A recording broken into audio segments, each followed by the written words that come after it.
All right, this is Dan Lyman sitting down again with God Emperor Trump. It seems that Pepe the Frog has gone totally mainstream and has the left, the media, the Hillary Clinton tribe in a tizzy.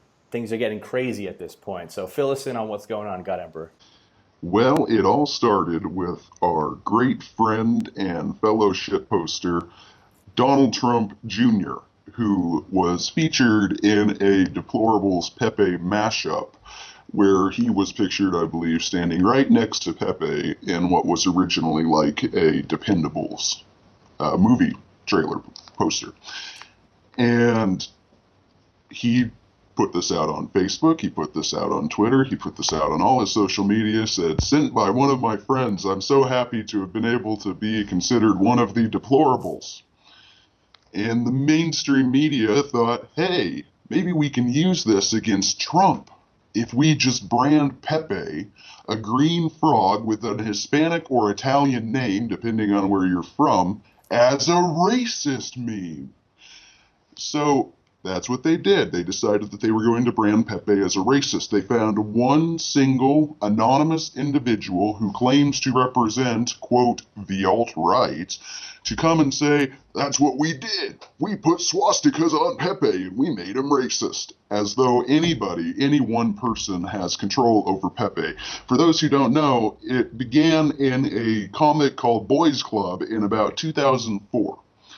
That long ago, 12 years ago, the first Pepe was made. And it was a pretty bad comic. Don't look it up. But it spawned the original Feels Good Man reaction that Pepe was. This went on for years and years and years. People did variation on Feels Good Man of varying degrees. And then in about 2008, 2009, the sad Pepe began. Pepe is crying, frowning, what have you. In 2010 and 2011, that's when the angry Pepes began, where you see the entire Pepe is red, he's screaming sometimes the image is totally distorted by his anger, and about the same time, smug Pepes began, where Pepe is not quite happy, but very smug with himself and very self-pleased. And then the rare Pepes began. Now, these are less common because rare, and usually there's something done to them, whether they're a animated image where there's movement happening and sparkling, or it's very interesting color design, and it's kind of an inside joke. You're not supposed to save these things. You're just supposed to look at them. They're very rare. View only, do not save. In 2013 to 2014, Pepe kind of went mainstream. Pop stars, social media people began to use Pepe, and this really pissed off the original posters. That's when it kind of spawned Pepe to become even more bizarre. So you see some of the more, let's say, deplorable Pepes that are out there. And then in 2015, the Pepe Trumps began. And the reason why this became such a mainstream thing, at least in the alt-right, is because Donald Trump himself on Twitter retweeted a Can't Stump the Trump video featuring Pepe Trump standing at the podium as president. And he just tweeted this with a little message, so cute. And this spawned hundreds, if not thousands, of Pepe Trumps. It's been probably about a year, a little over under a year since the original one was retweeted by Trump. And I can only tell you from my folder, I've got hundreds. But to be clear, this is not all Pepe is. There's a Pepe for everything. There's a Nigel Farage Pepe. There's an ISIS Pepe. There's a Rambo Pepe. There's a Confederate Pepe. There are now Hillary Clinton Pepes. There's a Cher Pepe, a Pinochet Pepe. Nobody owns Pepe. So for the small number of Nazi frogs that there are, there's hundreds and thousands of others. So for the media to say, oh, we found an image, therefore all Pepes are like this, that's all Pepe is totally hilarious and insane. Basically what happened is some very intelligent Trump supporters got a rise out of reporters by tweeting them these frogs that had the SS on it or a swastika on it. And these people got so triggered that they wrote about this in their mainstream media columns. They went on NBC. They made entire broadcasts about it. It shows how easily triggered and how mentally childlike the left is. There was an article I saw this weekend, I think it was from The Independent, if I'm not mistaken, but it was basically, the headline was something to the effect of how memes are winning this election.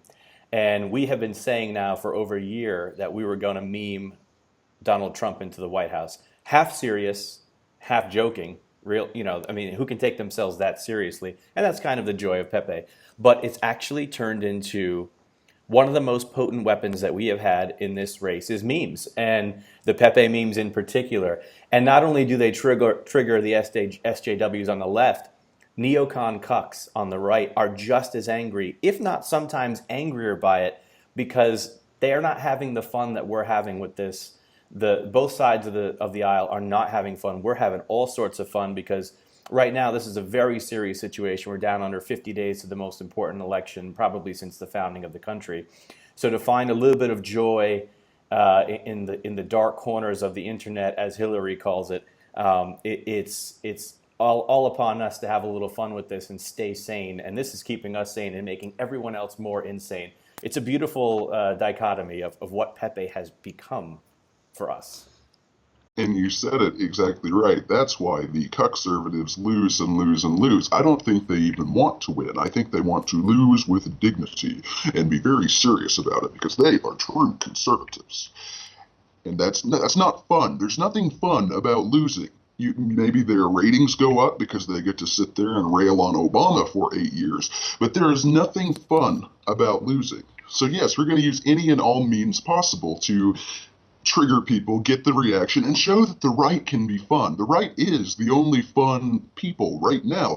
You cannot be in the left wing and say that you are some kind of countercultural person who's against the mainstream, because you are the mainstream. You run college campuses. You run the media. You run everything. You've been in the leading party in politics really since George Bush's second term. The Republicans are only ever responding to you, and that's what makes everybody mad, that we're changing the paradigm.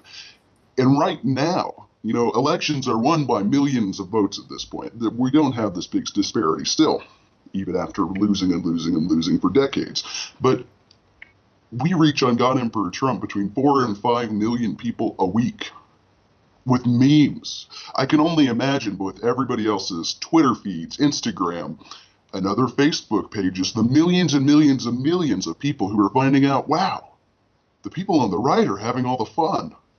Absolutely, and personally, my social media reach isn't quite as deep as yours, but I did notice that last week when I put out just a little clip from our last interview as to what is Pepe, just to give people a little primer before we did this interview, I reached something like 50,000 people in the first day. And like I said, I don't have, my thing is more behind the scenes, and you're more of a social media star. So it's amazing how powerful social media has been for us. I consider it the trenches of this war. I consider the alternative media such as Breitbart, Daily Caller, Honest Media, my own outlet. I consider it to be basically the ammunition that is being fed into the trenches. And we're down there just duking it out and, losing friends, gaining friends, meeting all sorts of new people. I have a completely different social media friend base than I did a year ago just because of all of what's going on. So it's crazy. But you're kind of one of the field generals in this war, God Emperor Trump. And you are really, you're affecting a lot of people, between 4 and 5 million impressions a week. That's as much as some of these MSNBC shows are getting. So you're doing a great job. What do you see for these last month and a half or so leading into the election and the meme wars of 2016? Well, we're going to stay topical. We're going to keep hammering Hillary Clinton. Now we can post Pepe's. There was a time when people would say, why is Trump a green frog here? Thank you, Hillary Clinton. You've expanded an entire new folder to my arsenal. But we're going to continue posting with extreme frequency. We're going to keep reaching millions and millions of people. We're going to continue to be inclusive to anybody who will do something other than say disparaging remarks about us, the page, or Donald Trump. We're going to grow. We're going to keep making videos. And I fully expect that come November 8th, we're going to be the winners, and we're going to be able to finally take a little break, stop pushing Trump so hard, and just sit back and laugh at all the triggered, crying liberals. Great. All right. Less than 50 days. Let's do this. Pedal to the metal. Let's meme that man into the White House, the savior of Western civilization. And I wish you all the best, and I'm sure we'll be talking again soon. Who's going to pay for the wall? I've never done that before. That's actually cool.